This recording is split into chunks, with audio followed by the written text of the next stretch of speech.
Alright,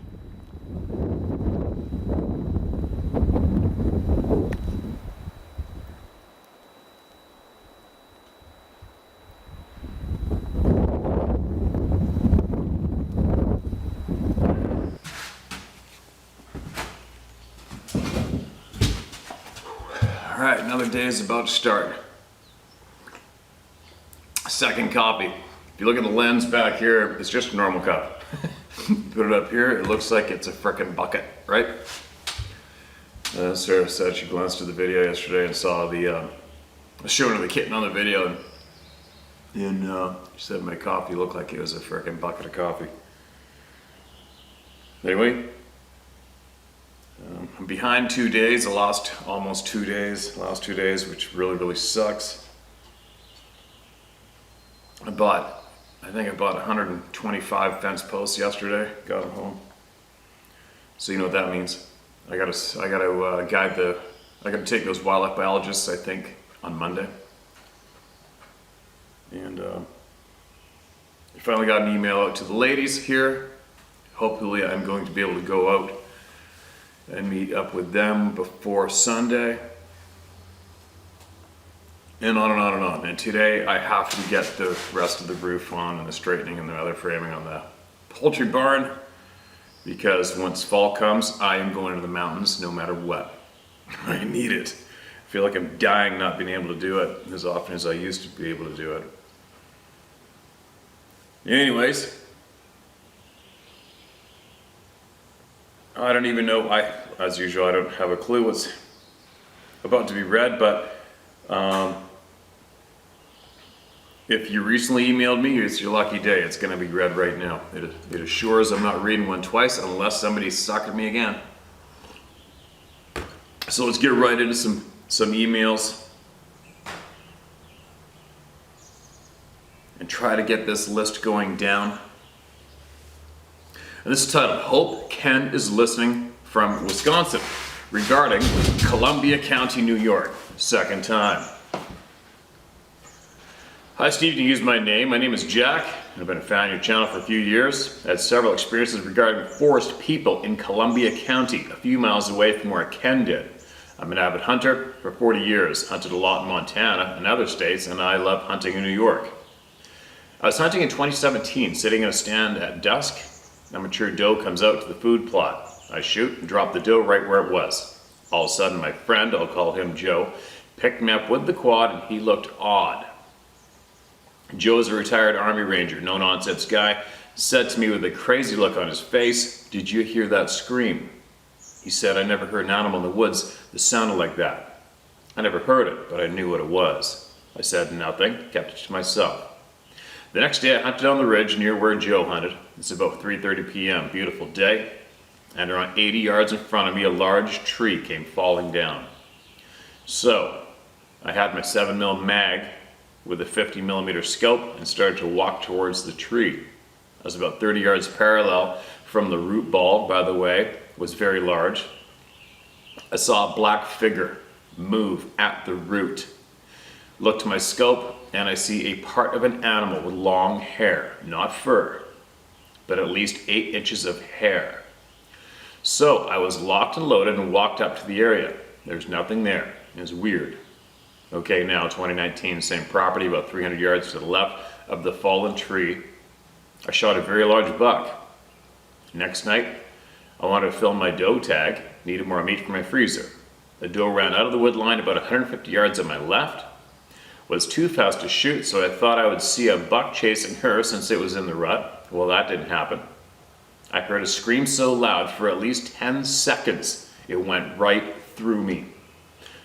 I knew what that was and said to myself, I'm going to come down the tree when I'm ready. Dark came, I didn't want to use my flashlight. Steve, that was the longest 150-yard walk back to my quad. I guess I'm in the club of no return. In 2021, on my property, 3 miles from the experiences I had, my buddy and I were getting ready for the upcoming season, and we heard a second scream on the knoll behind us.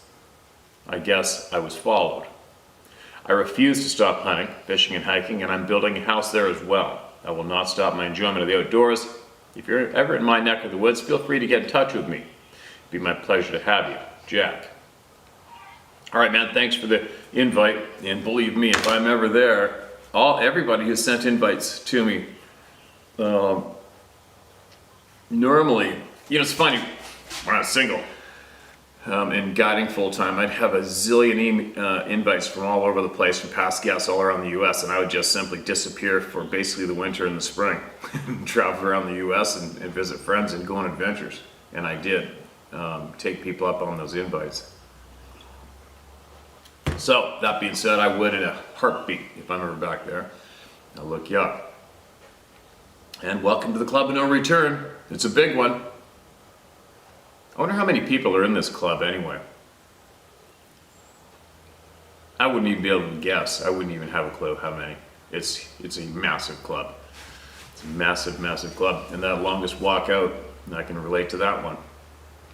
Tell you what, when I was looking up and that thing's up on that rock staring at me, knowing I was coming, and being so young, and but at that time I didn't know what or who it was. All I knew was I've never felt so threatened and vulnerable ever at that time, especially, and I walked so slow. It was the longest, most dead silent, except for my heart pumping, walk to get back out to my pickup truck.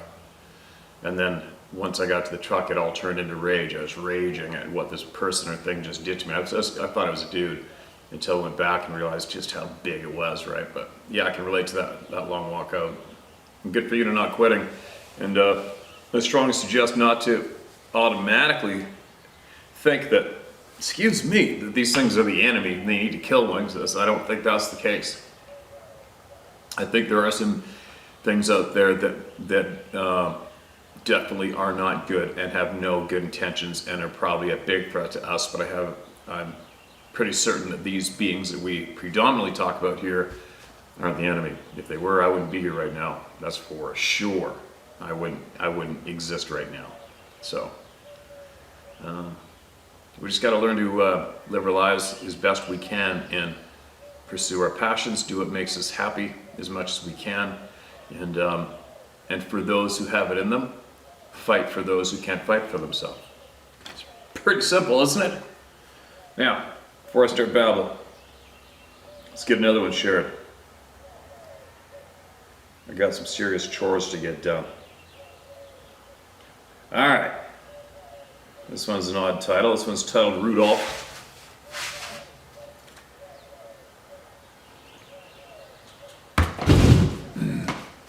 Hey Steve, hope all is well with you and yours. Still listening to you, been over 2 years now. You're probably the main way for me to avoid the shit show going on around us. Here's the story. Can't mention any names because of the job. I got to visit with my nephew over the weekend, and he gave me permission to share. Here in Alabama, he is a rookie game and fish warden. He graduated from his schooling in 2021. He got to go on his first decoy deer and spotlighting stakeout. The general location, a field off a rural road, northeast and the west of the field is heavily wooded. The north side is the location of the road where the spotlighting occurs. The south side of the field butts up with the Chattahoochee River. It is also the state line. The other side of the river is Georgia. 5 wardens were on the stakeout. He said it was the first time that he had met Rudolph the decoy, a 12-point fully automated buck. He said the decoy even had lighted eyes that could be triggered to shine red to show the eye shine from a spotlight. That's how it got the name Rudolph. About an hour and a half after sunset, they could hear the running of many animals coming toward the field from the west, and all of a sudden 10 to 12 deer entered the field and stopped all around the decoy. He said they all seemed to be does and were on alert, ears and tails erect. After 10 or 15 minutes, they started exiting the field in single file to the east. Then from the west, a large buck entered the field, also fully alert. The large buck noticed the decoy, wasn't happy. My nephew said that him and his partner had a night scope between them that they were sharing. The other 3 wardens had 2 scopes. 2 were also sharing one, and the other warden had one to himself. He said that the large buck was ready for a fight and bulldozed the decoy, then turned around and put a whooping on it. He said a lot of damage was inflicted on the decoy. Yeah, it's actually pretty common with whitetails, isn't it? He said that after the one-sided fight, the buck slowly strutted to the same exit the does had used. He said he was following the buck with the scope he was using, and one other warden was doing the same with the scope he had. As the buck exited the field around 80 yards from them, they both saw the buck walk past a large oak tree on the opposite side from them. As the buck's head disappeared, they saw the whole body of the buck go airborne. Everything but the head that was being blocked by the tree. Anyway, they saw the body smack broadside into another tree and then drop. He said he froze. The other warden yelled, "Did anyone else see that shit?" He came running over to them.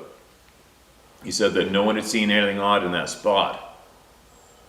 No movement, no sounds. The only movement was the does walking through that spot, and then the thud the buck made as it hit the tree was the only sound. They had watched all the does walk through the same spot. They gathered themselves and all walked over to the spot, right past the decoy that none of them paid any attention to.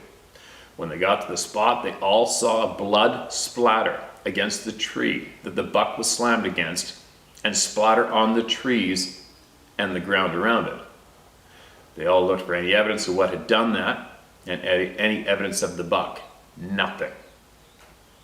He said that until that night he had never given Sabe a thought.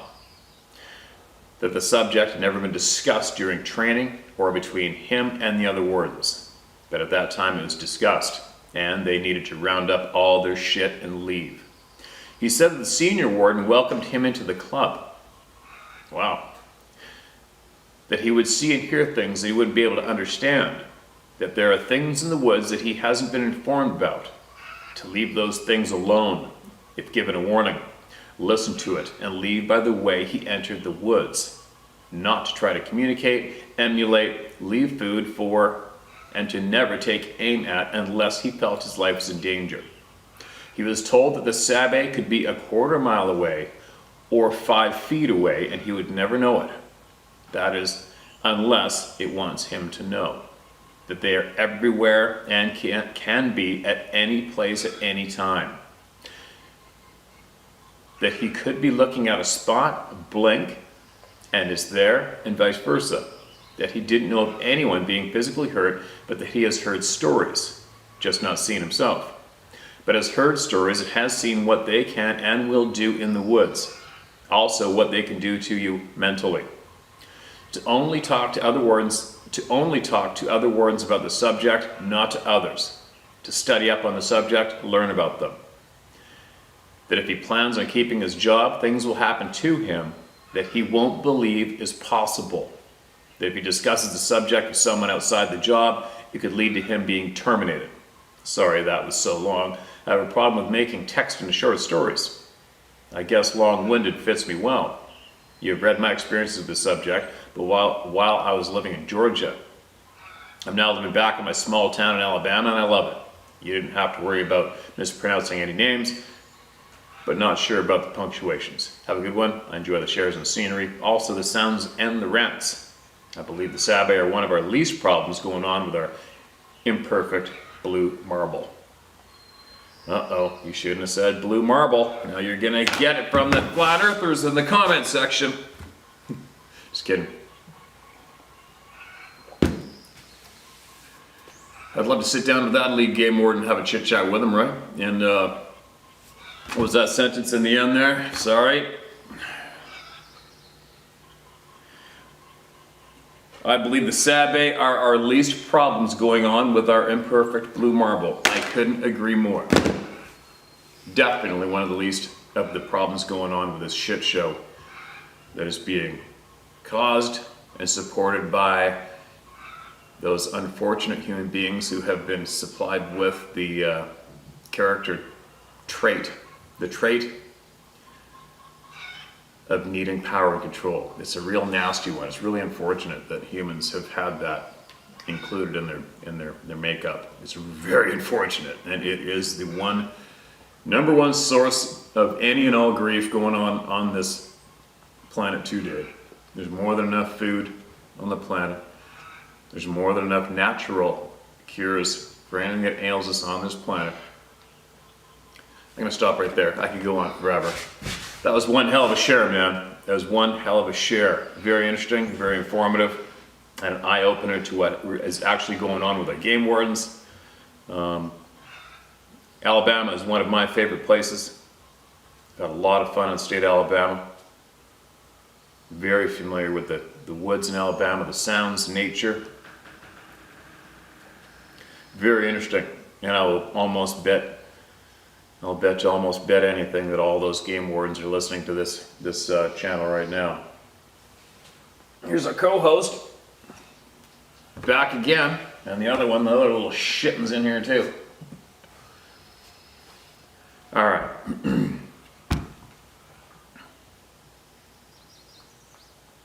This looks like a pretty long one, but I'm going to get into it. Thanks again for sending that in. That was a very, very interesting, informative email you just sent us. And thanks for the junior game warden for giving permission for you to share it here too. And I'm sure he's listening right now as well. And you guys hear more. You want to share with the people instead of thinking that you're not one of us and you're obligated to keep it secret. Share it with us, all right? Because we are the most powerful force on the planet. Most of us don't know it right now.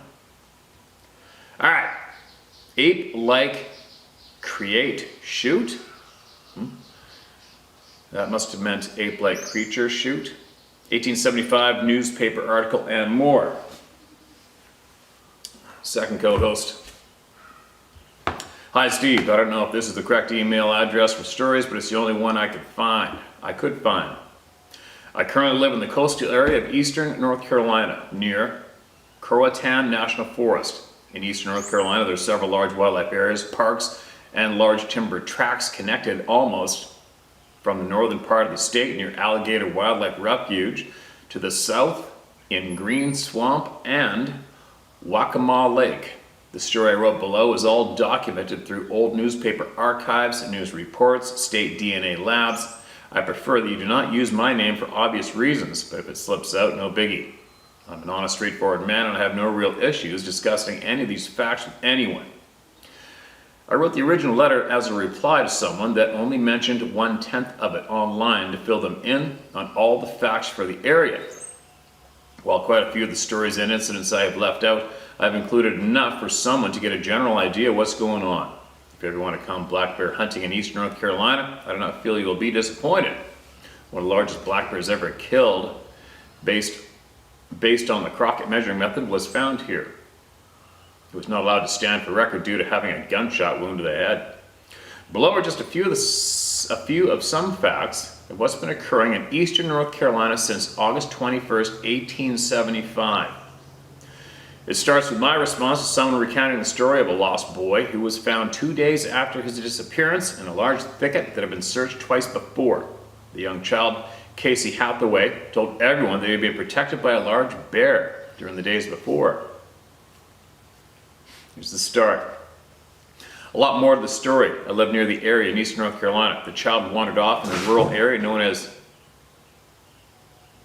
Ernall, in the same area as a place known as Kit Swamp. Back in the 1880s, there were a similar incident reported in the New Bern Weekly Journal of Commerce newspaper. August 21st, 1875, that went national, being picked up by other papers in Ohio and Michigan.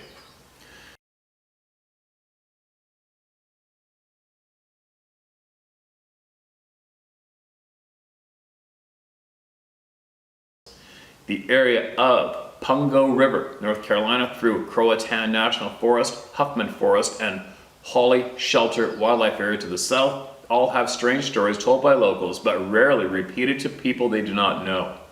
Coincidence? Certainly, there are a lot of unusual events around the area and extremely thick pocosin, swamps, and large... I've never heard of that word, pocosins, P-O-C-O-S-I-N. Swamps and large timber tracts. The ones that have been recorded by Marines at Camp Lejeune are the most credible. Why would a Marine possibly risk his career? I've attached a more recent article from a paper recounting the event. I also have an archived photo of the original article from 1875.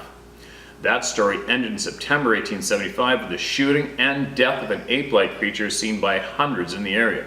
The only shooting I've ever heard of. I have that article as well. It's in the local library on microfilm as well. Researching old newspaper archives is tedious but rewarding for parties that cannot get into the field.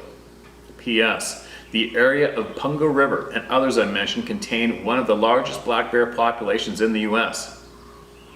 One needs to be aware and cautious of investigating those areas. Two of the most recent maulings and deaths in those areas were blamed on black bears and coyotes, but DNA from state labs came back undetermined and was swept under the rug.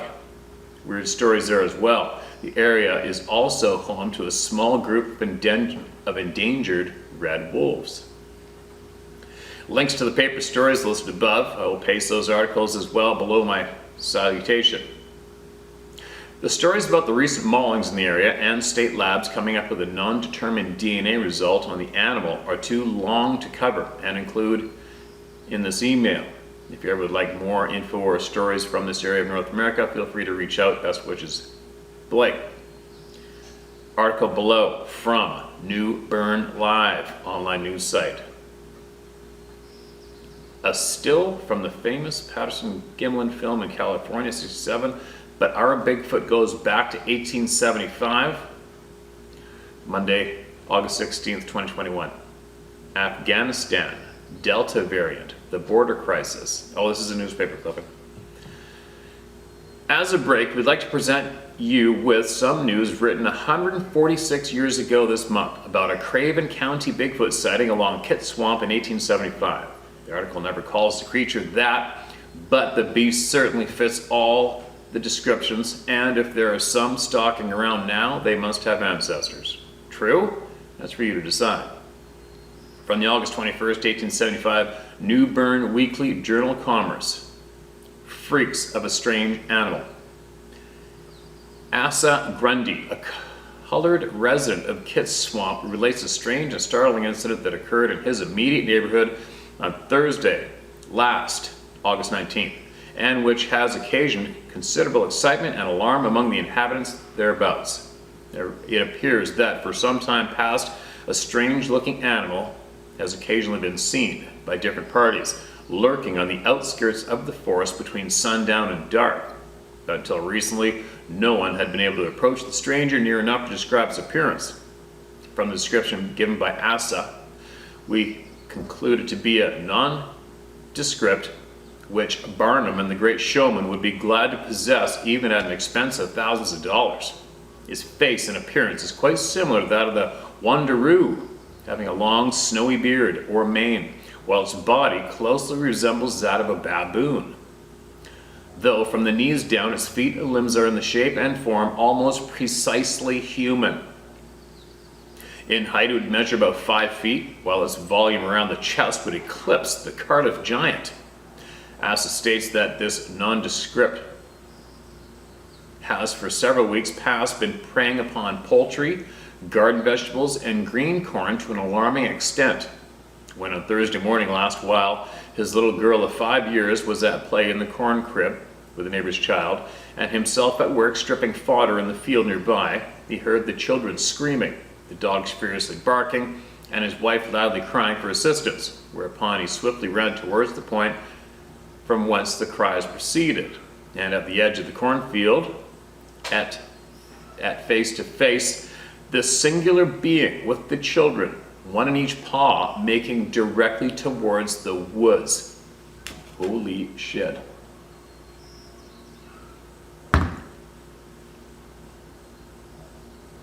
At the sudden approach of Asa, being taken by surprise, halted for a moment, and as it partially turned to change its course, a well-directed blow felled it to the earth, and the children were released without injury.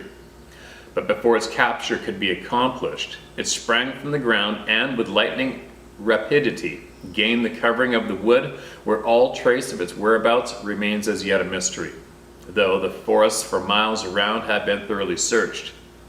Much excitement and fear prevails throughout that section, and no mother will again rest in peace until this strange intruder is captured and rendered harmless. We'd suggest that those of our young men fond of adventure muster a company with the view of securing this nondescriptical prize, as the undertaking would, if success crowned their efforts, be both pleasurable and profitable to them. Then, a follow-up from September 11th, 1875, New Bern Weekly Journal of Commerce, Saturday, September 11th, 1875. That strange animal, another attempt to kidnap, frustrated, an exciting chase, capture, and death of the nondescript, perilous adventure of one of the captors, the inhabitants of Kit Swamp and ecstasies. The inhabitants of Kit Swamp are in ecstasies over the capture and death of a strange animal which for some time past has been prowling about the neighborhood, preying upon their gardens, poultry, etc., even attempting to carry off little children, as reported in a recent number, August 21st, of this journal, in which a description of the animal is also given. Through Adam's story, a colored inhabitant of the Kit Swamp, we are enabled to publish the gratifying news of the death of this animal, as well as the particulars concerning its capture, which are both startling and interesting. It appears that our informant's story, in company with two colored neighbors named Eli Sparrow and Frank Handsome, have for some time past been in search for this wily kidnapper, and on Wednesday morning last, for the first time since its attempt to carry off the two children previously mentioned, they espied it lurking on the outskirts of a small clearing owned and worked by a colored woman named Maria Harkley, who, with her two children, the youngest being a boy of about 4 years of age and the elder a girl some 3 or 4 years older, were at the time engaged near the wood gathering blackberries. Story, who was sitting with his companions upon a large pine log near the clearing, was the first to discover the animal, which at some distance off was cautiously wending its way towards the little boy. Then, about 50 yards from his mother and in plain view of the men, at the suggestion of Story, secreted themselves behind the log upon which they had been sitting, and where they could, without being observed, watch the movements of the intruder. As the animal approached the edge of the wood, it noiselessly ascended a tree and peered through the branches towards the clearing for several minutes, and then descended and directed his course towards the little boy, who was then in fair range and within gunshot of the men behind the log with their guns ready to fire at the proper moment. It was evident that the animal intended to kidnap the boy, but the men decided they would not fire upon him until they were quite sure of his intention, as they desired to capture him alive. Slowly and stealthily, the animal crept along through the bushes, occasionally raising himself up to take a survey of the premises, until he had reached within 10 feet of the boy, when, as he arose and was about to spring upon the little fellow, Handsome and Sparrow, aiming at his lower extremities, fired, from the effect which the creature uttered an unearthly yell and fell to the ground. The men rushed toward the wounded creature, but before they could reach him, he was up and with a running limp swiftly made for the woods, where for a time he eluded his pursuers. Though from the blood left behind from his trail was easily traced, yet owing to thick bramble bushes and deep morasses, it was with great difficulty followed. However, they kept up the chase for about 2 hours, when they at last came to a chaparral so dense it was impossible to go through it without the aid of an axe, which they of course did not have with them. Upon examining the premises carefully, they succeeded in finding a small opening close to the ground and just large enough to admit the body of a man by creeping on his hands and knees. The opening was found to be partially covered by an old tree stump, upon which spots of fresh blood were plainly distinguished, and showing conclusively that the wounded animal had passed through the aperture and gained his place of abode.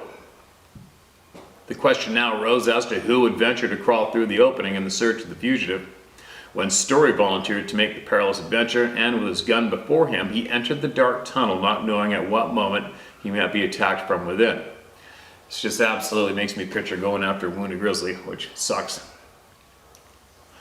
After crawling a distance of about 20 feet, the muzzle of his gun came in contact with a hard substance, which by a vigorous push, he succeeded in removing and found it to be a short piece of a plank about 2 feet in width, which had been set up edgewise against the inner entrance of the opening and supported by a large pine knot, thus shutting out the light from the tunnel through which he had to pass. Upon the removal of this plank, he crawled out into an open clearing where about 3 or 4 yards square, and the first thing that met his gaze was the animal in question. He immediately called out to his companions, who could now plainly see through the small opening, and they at once started to creep through. But before they could reach the clearing, the animal, or nondescript, seeing no way of escape, made a spring for a story who had raised his gun in position to fire, and as the animal neared him, he pulled the trigger, and the charge entered his body and fortunately put an end to its existence. The carcass of this wonderful being was carried to the settlement, where hundreds of men, women, and children for miles around had an opportunity of viewing it, and much rejoicing was manifested over its capture and death. Story and Hansen brought the skin of the animal to the city on Thursday, when it was forwarded through Captain Hall of the steamer Gary to Baltimore with the view of having it stuffed for exhibition. And that's it. That's the end of it. That's a holy shit, right? Wow. I wonder how many others have been shot. Well, who knows what that creature was? Who knows? Who has a frickin' clue? I mean, compared to our modern day beings, so-called modern day, the ones everybody seems to be familiar with today, good luck at tracking or sneaking up on any of them. Good luck at getting a bullet in them, basically, most of the time, right? If that's what you're into. This particular creature that is reported in this old news article didn't seem to be the most swift one in the pickle jar, right? I wonder what happened to that skin. It's kind of like Yale, British Columbia. There's an old newspaper article that was made very popular by the late John Green about a young one that some railroad guys caught on the tracks. Apparently he was sleeping at first, made his way up the cliff in a panic and clipped itself out and couldn't go anywhere. And then they worked its way above it, dropped a rock on its head, knocked it out, knocked it down, took it captive, held in a boxcar, and the strength of it was noted as unbelievable, and its appetite as well. It didn't make any sounds, and it was thought to have been passed off to a traveling circus guy, I think, but end of story, disappeared. That was another popular old news article from the 1800s, I believe, or early 1900s. I wonder how many bizarre, unacknowledged beings have come up and been dispatched over the past few hundred years plus, right? Who knows? Who knows? Crazy. Thanks for that share, man. Appreciate it. It's very, very interesting, especially for the people who are possibly living around that same area. I wonder what they've had passed down from their grandparents. All right. Here comes another one. This is titled, Many People in the Comments Asked Me to Write In. Salutations, Steve. I hope you're not allowing too much of the shit going on to occupy much of yourself. I'm trying to keep it to a low roar. Please don't use my name. Call me Shane. I have quite a few varied experiences that I have only shared with a very few people. I will see how it goes with the first experiences that are not conducive to what many deem as reality. Excuse me. My family lived on a farm in the Cold Lake area of Alberta in the early 60s and early 70s. It was very close to the boundary of a farmland and the Boreal at the time. Actually, it still is. It wasn't much. A barn, an old log horse barn and collapsed log cabin built by a trapper in the early days, a granary, well house, shop, and machine shed. The house I was born in with my 5 siblings and parents was small, very small. A front porch led into a small living/dining area and a door which led to my parents' bedroom. a small diesel stove which heated 6 feet around it, stairs to a loft where the kids slept, then the kitchen, which was basically a back porch. It was accessed through a doorway off the main room. The drinking water pail would freeze as did the floor. This lean-to had a division which made it smaller than the front porch. The other side of the kitchen area led to a small back porch which had a small open window about 20 inches by 30 inches, and then the door to the outside. No running water in this house or heating, just that small diesel stove. We had an outhouse about 40 yards from the house by the shop. Winter's very cold. I was the youngest. Oh my God, I'll bet it was. I spent a lot of time in Alberta, especially during November. So cold. No wind, but the speed, the walking speed was enough to make the breeze air burn your face more. Brutally cold. I couldn't imagine. Winters are very cold. I was the youngest, so while my siblings were at school, I was left at home with my mom during the day. And since my dad is not around much and my mother was very busy from farm work and housework, I was let alone to wander around at 4 and 5 years old. LOL, the shit I got into. It was amazing I survived that. Anyway, I digress. The experiences I mentioned lasted much of my life. This is the second.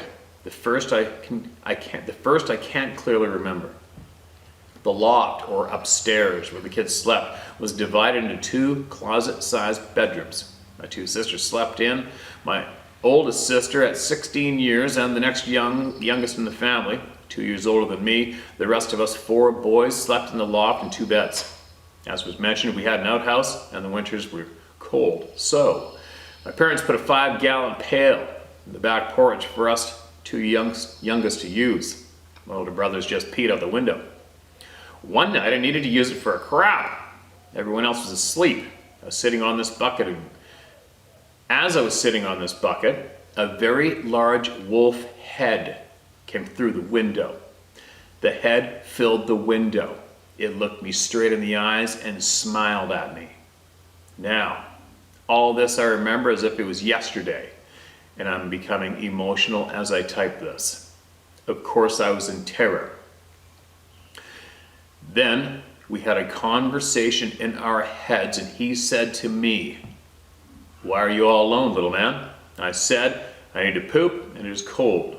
Then, "You know I can jump right in there and eat you, and you would not scream because you're terrified." "I can't do nothing," I said in my mind. He then smiled at me again and left. I quickly ran past the window through the door, back up the very steep stairs into bed. Of course, when I tried to tell everyone, which was very hard for me due to a very bad stutter, they told me it was just a dream, but I always knew it wasn't a dream. Years later, I spoke to my sister about it while we were talking about other strange things that happened on that farm. She said she's seen the same. But by then, her parents moved the bucket into the kitchen. I don't know why they did. My mom says it was impossible for a wolf to look through those windows because they were too high off the ground. I told the story to a native hunting guide from the Yukon I met. Damn cats. I told this story to a native hunting guide from the Yukon I met in an old dive bar in a small town many years later. He didn't even blink at it. He told me that the wolf being blessed me. I said, "How the F is that a blessing?" And that I was traumatized for years. He told me that I was blessed with life. Natives have such a way of seeing things.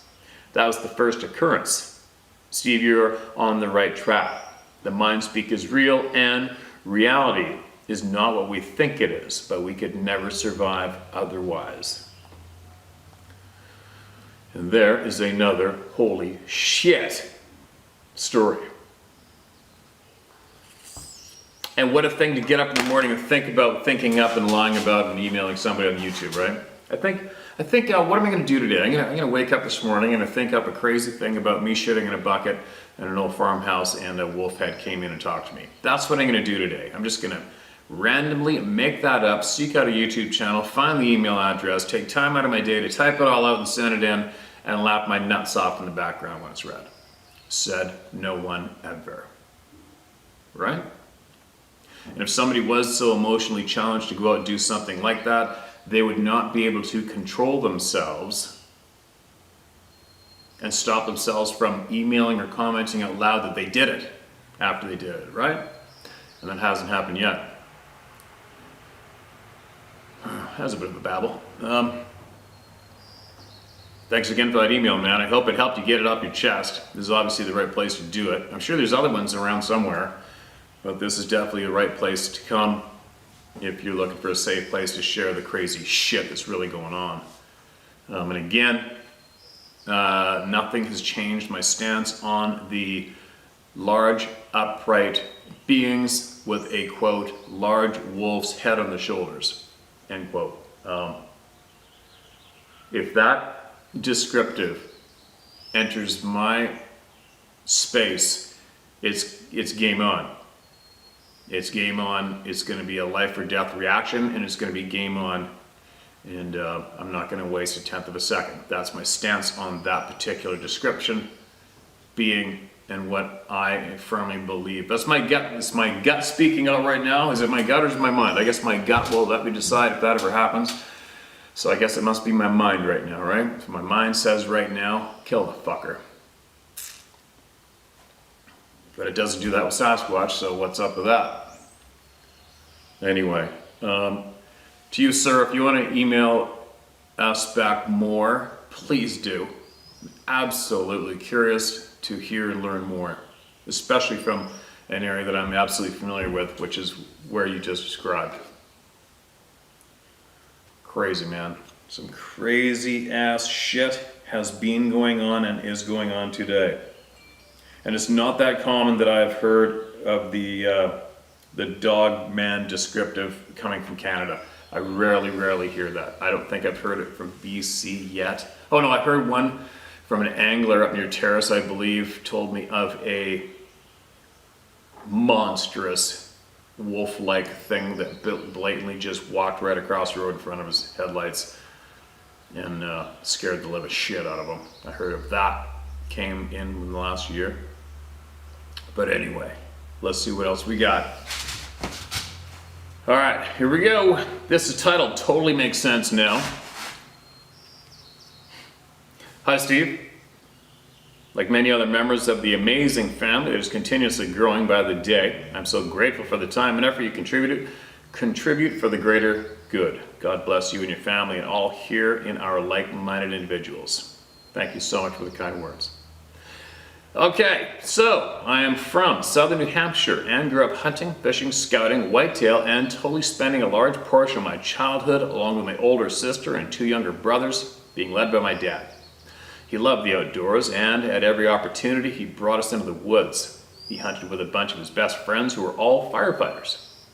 They went to BC, Casper, Wyoming, and the Catskill Mountains. He took us kids, especially me, for many hunting trips. Well, during the summer of '82, I was working with my dad and a couple other guys clearing land and selling cordwood. This is located in Atkinson, New Hampshire.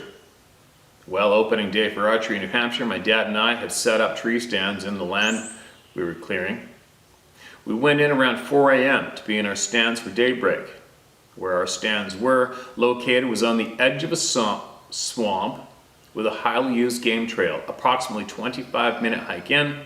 Well on our way in, it was pitch black with zero sightability. While we were hiking in, my dad stopped and said, "Shh." He shined the light to our immediate right. There were definitely movement and a set of eye shine approximately 4 feet high.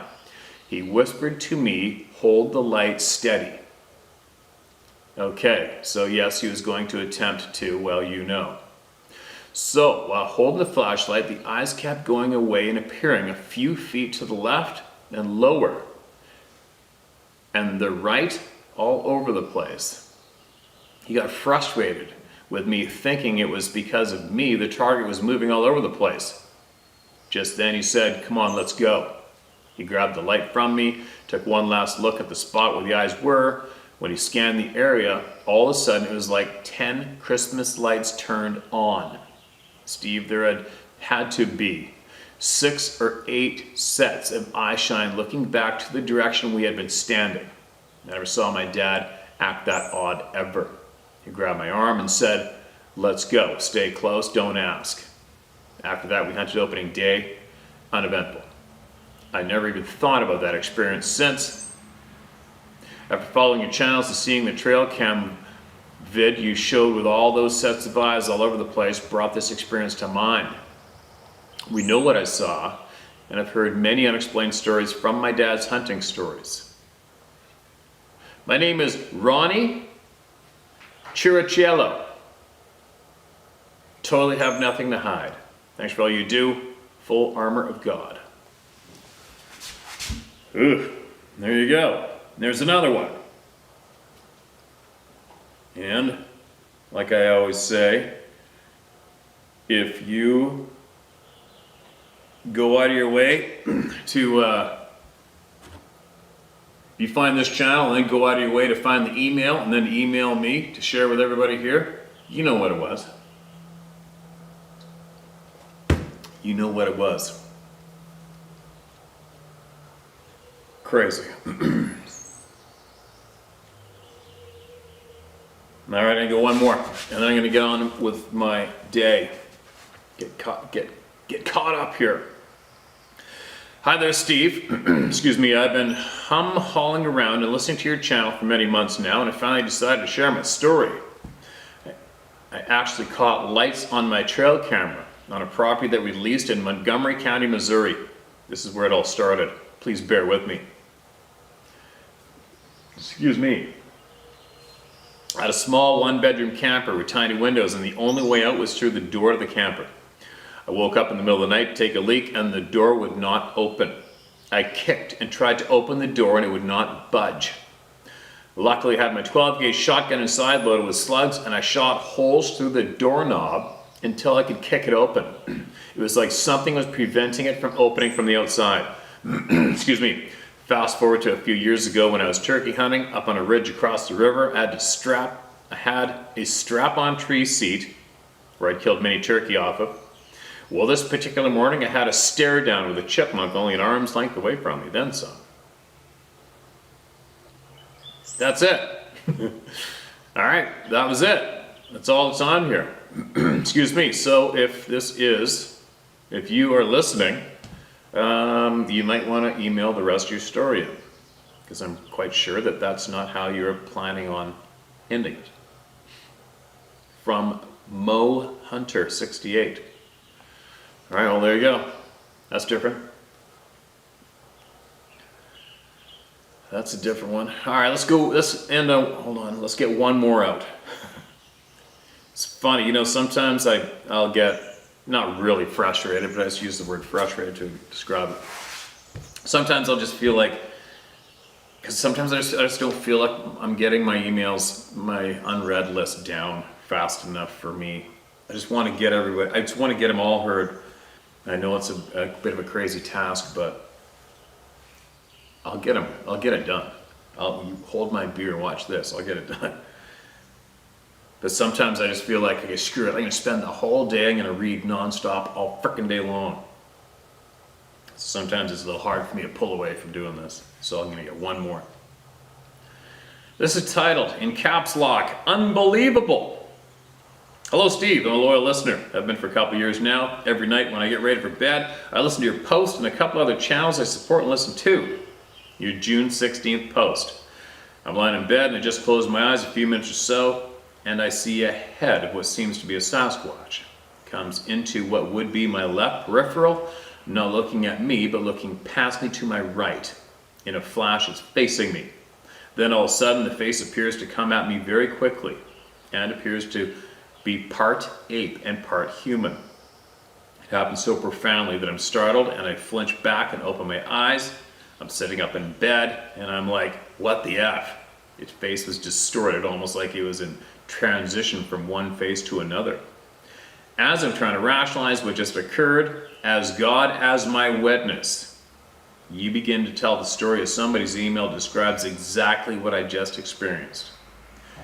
I'm telling you that you described, verbatim, exactly what I experienced just moments after it happened to me. Go back and listen to the post where you're explaining this exact same thing that someone else wrote in about. Absolutely effing incredible. Call it a premonition or a psychic episode. We all know that we have these abilities, and we all know that the true nature of all these amazing gifts and the secrets of how we can naturally and regularly make use of it all has been deliberately kept from us. Personally, I believe the time isn't far off that many of these secrets will be revealed. I can go on, but can't we all? Keep your faith strong, folks. It's needed now more than ever. Steve, I'm a faithful and loyal listener, and I hope to be now your friend. I hope you share this. God bless you. You're loved by many. The wilderness is as good a place to share the truth, but I'm sure you still have to watch your back every single day. As well as others, my prayers are with you, and I respect and admire you deeply. I hope your path stays safe and blessed. Peace be with you, Mike from Central PA. That's pretty crazy. That's got to be a bit of a weird experience, man. That's definitely got to be a weird one. But then again, aren't they all? Everything's weird about this lifetime. Well, most everything is. All right, my mind's starting to go that way. I gotta go. I am now on to the task of trying to catch up on the last 2 days that I just lost. I won't even go over the cluster I went through the past couple days. It's gone, it's done, behind me, moving forward. I gotta go hit the poultry barn, then I have to get some fence posts out there ready to go, and I have got some other things to line up that have 100% everything to do with this here. So, there you go. On closing, surround yourself with people who fan your flames and not piss on your fire, and you'll go way further sooner. All right? Later.